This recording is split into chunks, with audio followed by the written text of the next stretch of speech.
national de la planification qui va nous parler de cette question. Alors, docteur Imam Khalil, on voit comment la fermeture du détroit d'Ormuz, on peut dire qu'elle représente un grand danger. Est-ce que, selon vous, est-ce qu'elle représente également aujourd'hui une menace majeure pour la stabilité de l'économie mondiale? Bien sûr, oui. La fermeture de détroit d'Ormuz présente une menace actuelle pour la croissance économique mondiale, car elle touche les secteurs les plus importants de l'économie, c'est celui de l'énergie. Il faut savoir que le détroit, à part le détroit d'Ormuz, elle passe environ 20% de commerce mondial de pétrole qui est exporté par les pays du Golfe. Environ 21 millions de barils par jour passent par ce détroit. En plus de ça, elle passe aussi environ 20% de commerce mondial de gaz naturel liquéfié qui vient par l'État de Qatar. Donc on est devant un problème majeur, surtout pour les pays importateurs d'énergie classique, car on a bientôt l'arrivée de l'hiver et des pays comme les pays européens ont besoin beaucoup d'énergie pour assurer leurs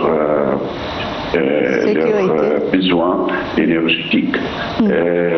À chaque fois, la fermeture est là, la croissance économique mondiale est déjà affectée.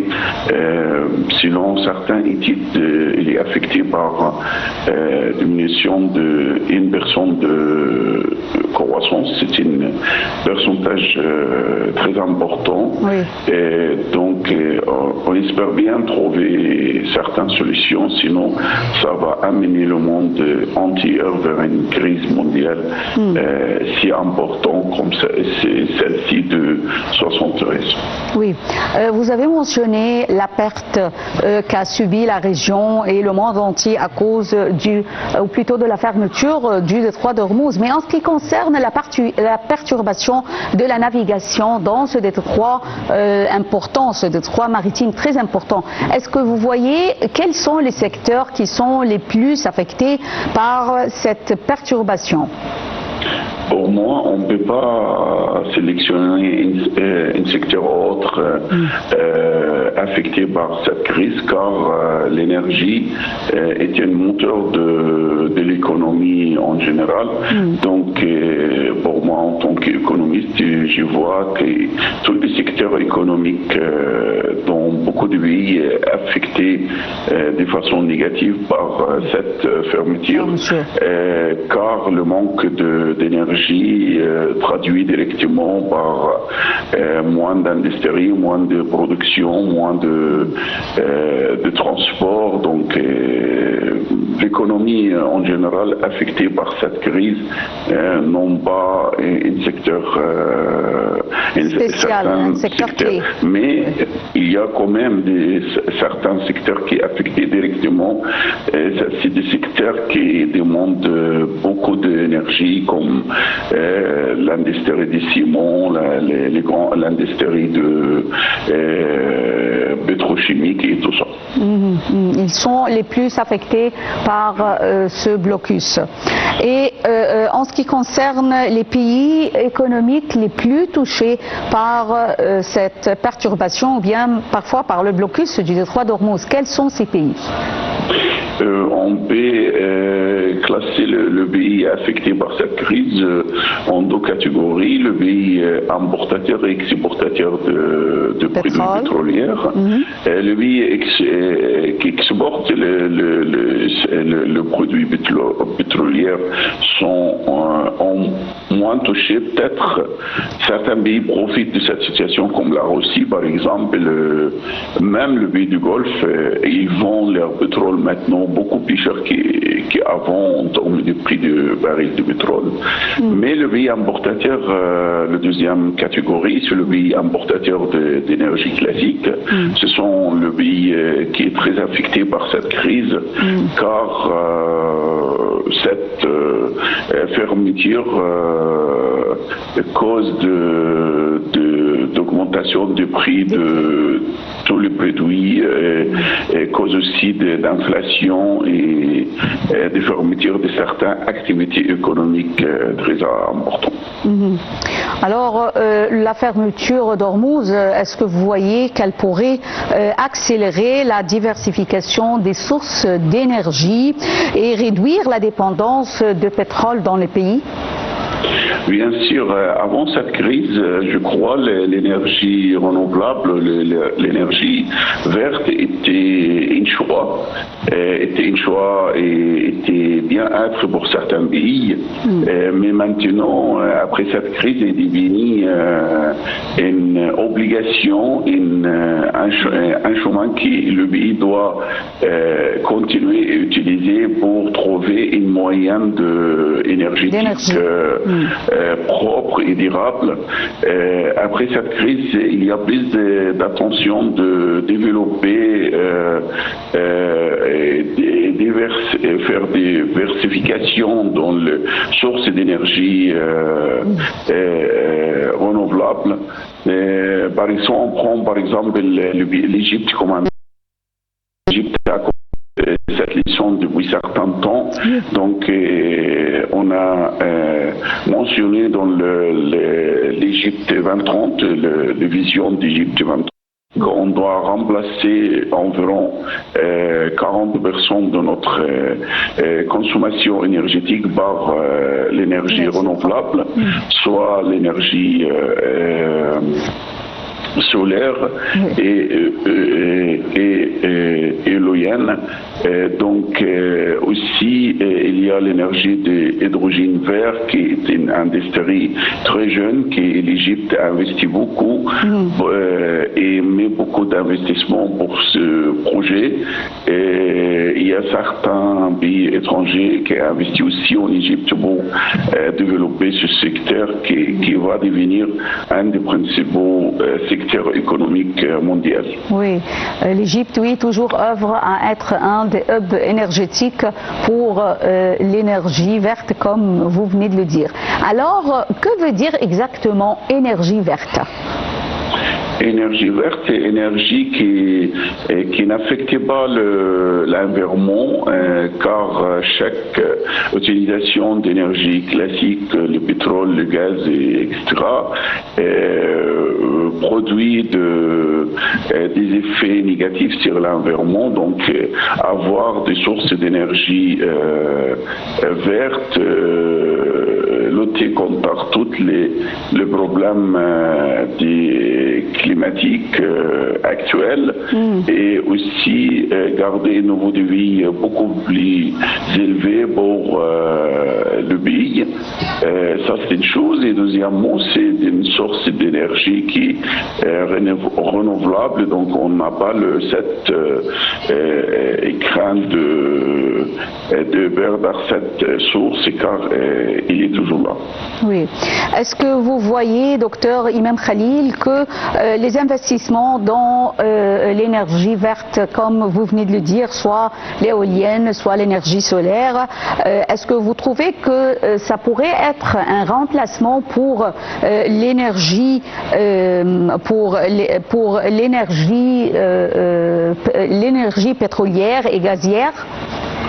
Bien sûr, oui. Je crois que c'est l'avenir de l'énergie maintenant. Et je crois aussi dans 20 ou 30 ans maximum, le monde va y aller directement vers l'utilisation d'énergie verte et renouvelable, car on aura moins de production pétrolière et gazière et les technologies avancent chaque jour.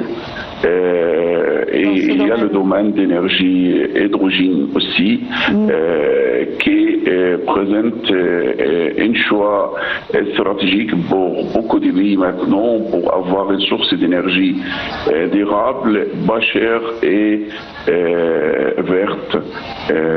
Donc c'est l'avenir de l'énergie et de l'économie mondiale.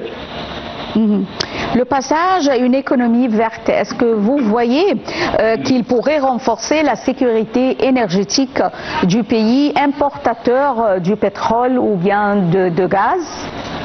Bien sûr, oui, mais ce passage a beaucoup de obstacles parce qu'il a investi dans ce domaine, demande beaucoup de finances. C'est des domaines qui coûtent très cher pour les pays importateurs d'énergie classique. Donc, bien sûr, c'est un passage obligatoire, mais coûte cher. Donc, chaque pays doit organiser et rassembler ses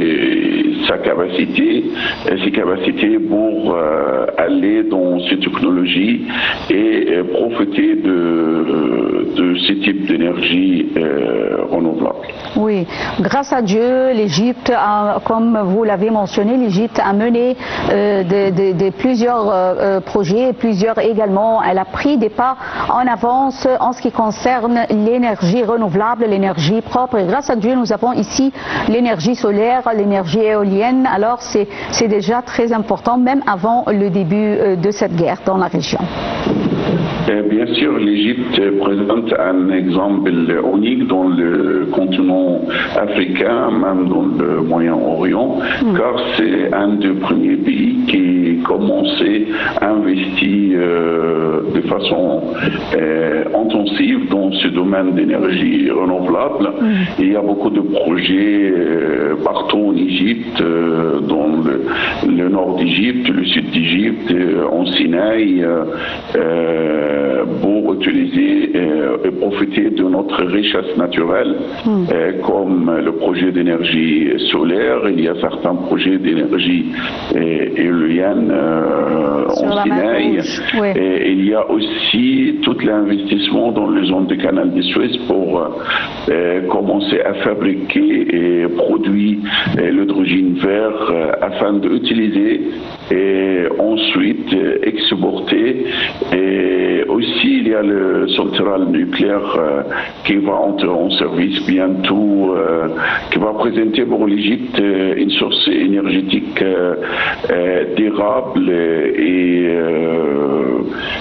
donner pour l'Égypte un avantage régional que l'Égypte peut devenir une hub mondiale d'énergie au nord d'Afrique et au Moyen-Orient. Alors, docteur Khalil, est-ce que vous voyez qu'on peut trouver, après quelque temps, un risque que la crise pousse certains pays à revenir progressivement ou bien même temporairement au charbon et aux énergies fossiles pour garantir leur approvisionnement en énergie? On peut voir ça prochainement avec l'arrivée des verts, surtout dans les pays européens où le climat présente de froid, c'est important. Donc certains pays peut-être doivent chercher d'utiliser de nouveau le source du charbon qui affecte beaucoup l'environnement, qui met beaucoup de pollution. Mais ce type d'utilisation, certains pays européens obligés d'utiliser si la crise énergétique continue avec la fermeture de droits d'Ormuz. Est-ce que vous voyez qu'il faut considérer la transition énergétique non seulement comme un enjeu climatique, mais aussi comme une question de souveraineté ou bien de sécurité nationale? Bien sûr, c'est pour moi et pour pour l'État égyptien, c'est un sujet important, présente une importance majeure, comme le problème de l'eau, par exemple. Donc, l'énergie et l'eau sont de sujets de sécurité nationale en Égypte et dans beaucoup de pays. Alors, l'Égypte a pris beaucoup d'initiatives pour développer l'industrie d'énergie renouvelable, d'énergie verte, comme elle a fait la même initiative pour garder et utiliser de façon modérée de l'eau en Égypte. Oui. Alors, docteur Khalil, est-ce que peut-on imaginer la prochaine période comme, on peut dire, une bataille vers l'énergie propre, l'énergie renouvelable entre les pays? Ça serait une bataille? Non, ce ne sera pas une bataille, ce sera comme je viens de dire, c'était des investissements qui coûtent très cher, qui demandent des technologies qui n'est pas présent pour chaque pays facilement. Donc c'est une sorte d'utilisation savoir-faire et les technologies pour produire ce type de énergétique, ce type d'énergie. Ce sera celui qui a la technologie, celui qui l'argent peut continuer dans ce chemin facilement, et les autres pays qui manquent de technologie et manquent de finances peuvent avoir beaucoup de difficultés pour développer ce secteur. Oui. Alors, docteur Khalil, en définitive, est-ce que vous voyez que le détroit d'Ormuz, est-ce qu'il représente, ou plutôt est-ce qu'il sera symbole d'une économie mondiale encore dépendante des hydrocarbures, ou bien est-ce qu'il sera un déclencheur pour l'accélération de l'utilisation de l'énergie verte? Plutôt un déclencheur pour accélérer et investir dans le domaine d'énergie renouvelable. Cette crise forçait certains pays d'investir et d'aimer beaucoup de savoir-faire dans le domaine d'énergie renouvelable. Cette crise aussi montre la fragilité de l'économie mondiale face de produits pétroliers et gaziers. Donc, c'est une leçon à tirer pour vraiment mettre en parallèle une stratégie durable et faire une diversification dans les sources d'énergie. Passons plus précisément à la rentabilité de l'énergie verte. Est-ce que l'économie verte est-elle réellement rentable pour les États à long terme, notamment à long terme, pas au début, mais à long terme? Bien sûr, vu par exemple le projet de centrale nucléaire en Égypte, ça coûte du bar très cher, mais au long terme même, au moyen terme, c'est très rentable économiquement pour les pays parce qu'il permet des pays de faire face à ses besoins énergétiques. Et deuxième étape, c'est exporter l'énergie vers d'autres pays. Donc c'est un choix excellent pour le pays, pour tout d'abord soutenir l'économie et faire une stabilité pour l'économie locale et pour exporter qui reste comme un produit énergétique. Donc, est-ce que selon vous, vous voyez que l'énergie verte, c'est un coût pour les pays ou bien au contraire, c'est plutôt un genre d'investissement? Bien sûr, c'est une source d'investissement très important pour le pays. Et heureusement, en Égypte, l'Égypte a compris les leçons depuis dizaines d'années. Donc, il met beaucoup d'investissements et il intensifie le capital pour développer des projets dans ce domaine. Et je vais dire que encore l'Égypte présente un pays exemplaire en termes d'utilisation et développer tous les types d'énergie renouvelables dans la région. Oui. Alors, selon vous, quel secteur de l'énergie verte pourrait devenir une source importante de revenus et d'emplois? Le secteur le plus? Oui, écoutez, je crois l'industrie d'origine verte qui a un mot-clé maintenant dans ce domaine.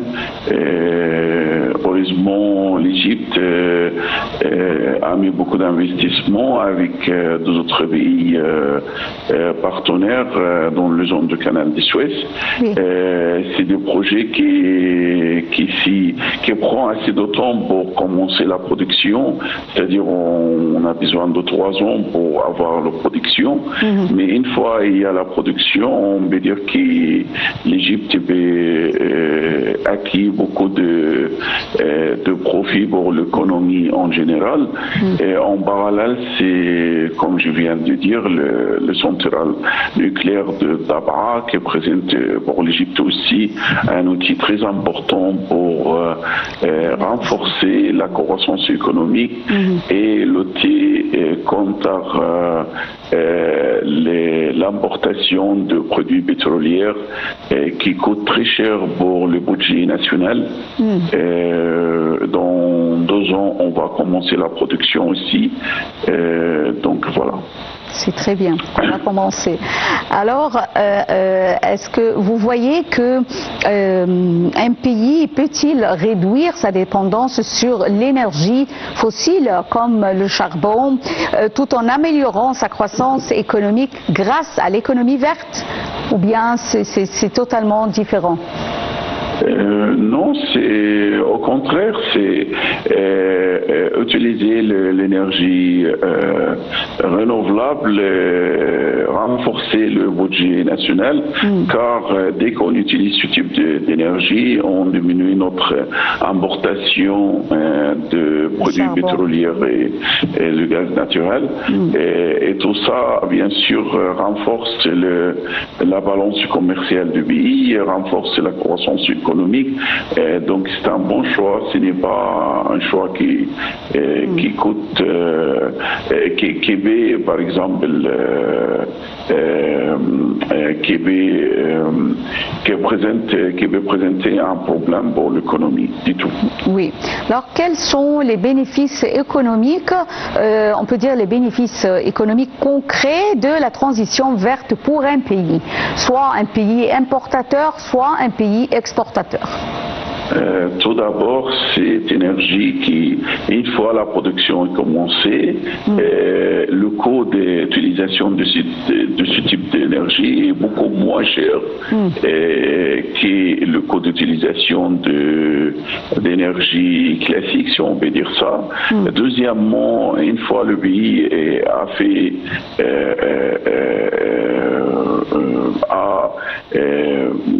réussi d'être indépendant de ce type d'énergie, il peut exporter.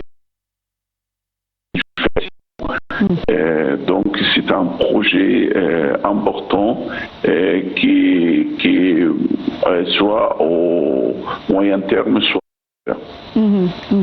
En ce qui concerne l'investissement, alors est-ce que vous voyez que l'économie verte pourrait attirer davantage d'investissements en Égypte?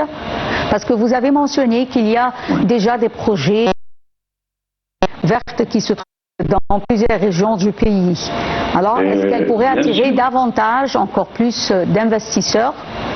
Bien sûr, tout d'abord, il y a beaucoup d'investisseurs dans l'industrie d'origine verte aux zones du canal de Suez par certains pays européens et par la Turquie et par la Chine. La Chine également. Et il y a aussi beaucoup de projets d'énergie solaire au sud d'Égypte. L'Égypte a depuis 2 ans une des plus grandes stations d'énergie solaire en Afrique. Et il y a aussi l'énergie illyrienne dans la région du Sinaï. Oui. Donc, et encore chaque jour, je crois, avec l'activité surtout des zones économiques du canal de Suez, on reçoit beaucoup d'investissements dans ce domaine. Oui. Les investissements dans les énergies propres, est-ce que vous voyez qu'ils sont aujourd'hui suffisamment rentables pour concurrencer les énergies fossiles? Comme je viens de dire, il faut attendre un peu parce que c'est des investissements de moyen et long terme. On ne peut pas voir le fruit de ce projet tout de suite. Il faut attendre entre 5 et 10 ans pour dire voilà, on a une source qui remplace complètement l'économie, l'énergie fossile et pétrolière. C'est une question de temps. Oui. Et de patience et tout, mais après, une fois on a basculé vers l'utilisation de plus en plus d'énergie durable, l'économie va profiter et va faire beaucoup de gains en termes nationaux. Vous avez mentionné que le temps, ça sera à long terme, peut-être après 2 ans ou quelque chose de semblable, mais en ce qui concerne les coûts, est-ce que, ou plutôt, quels sont les coûts initiaires, je m'excuse, les coûts initiaux de la transmission énergétique verte, et vous avez mentionné déjà combien de temps, mais pour pouvoir, pour que ces projets soient rentables, non pas seulement pour commencer, mais pour que, comme vous venez de le dire, pour qu'ils soient rentables. Alors, vous avez parlé de la durée, mais en ce qui concerne les coûts. On a besoin, bien sûr, l'Égypte a besoin de plusieurs milliards d'euros. Un projet comme l'hydrogène vert, l'usine d'hydrogène vert aux zones du canal de Suez demande des investissements qui s'élèvent à 35 milliards de dollars, donc c'est une somme gigantesque, mais il était déjà commencé le projet, et petit à petit on va avoir de production peut-être très faible, mais après certaines années, entre 5 et 10 ans, on peut dire que la rentabilité elle est là, et on peut avoir de rentabilité si remarquable. Une fois le projet était comblé et commencer de produire à plein temps, si vous voulez. Alors je tiens à vous remercier infiniment, docteur Imam Khalil, professeur à l'Institut national de planification. Merci d'avoir été avec nous en ligne. Mesdames et messieurs, on retrouve actuellement la revue de la presse avec notre collègue Ilham Hissine. Restez avec nous.